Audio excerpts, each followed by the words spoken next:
Hello বন্ধুরা, সবাই কেমন আছো? আশা করি ভালো আছো। আমিও ভালো আছি।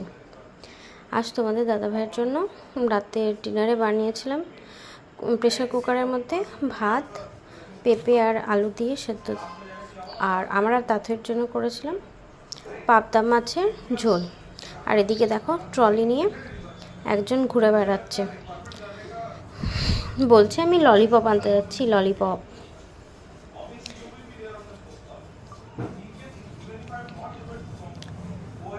কু ঝিক ঝিক ঝিক ঝিক ঝিক এই করছে ট্রলিটা নিয়ে শুধু ঘুরে বেরিয়ে।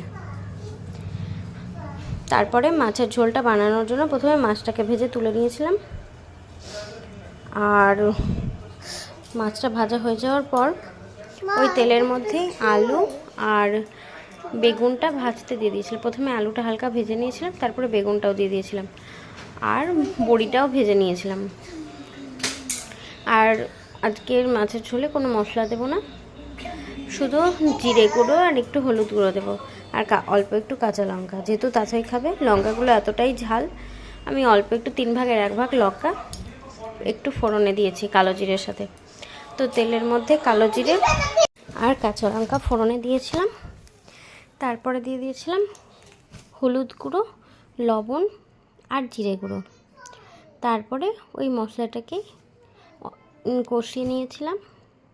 আর এদিকে রান্না হতে হতে তাঁতের খাবারটা বেড়ে ওকে খাওয়াতেও বসিয়ে দিয়েছিলাম। বেশি দেরি হয়ে গেলে বাচ্চাদের একটু যেহেতু ডাইজেশনের প্রবলেম হয়, তাই ওকে একটু তাড়াতাড়ি খাইয়ে দিই।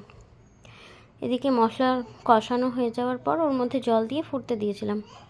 তারপর জলটা ফুটে এলে ওর মধ্যে ভেজে রাখা আলু, বেগুন আর বড়িটা দিয়ে দিয়েছিলাম। তারপরে আলু, বেগুন, বড়িটা সেদ্ধ হয়ে গেলে ওর মধ্যে ভেজে রাখা মাছটা দিয়ে দিয়েছিলাম। আর ফুটে উঠলে নুনটা টেস্ট করে নিয়েছিলাম। তোমরা নামানোর আগে একটু কাঁচা তেল আর কাঁচা লঙ্কাও দিতে পারো, খুব সুন্দর লাগে এই ঝোলটা। হালকা পাতলার মধ্যে গরমের দিনে তো ভীষণই ভালো লাগে।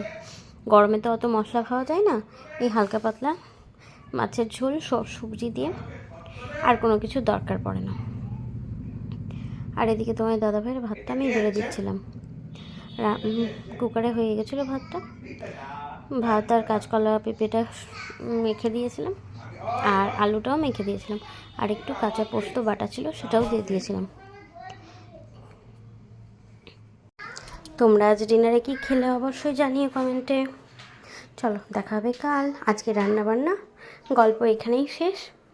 চলো টাটা, গুড নাইট, সবাই ভালো থেকো, সুস্থ থেকো, দেখা হচ্ছে কাল।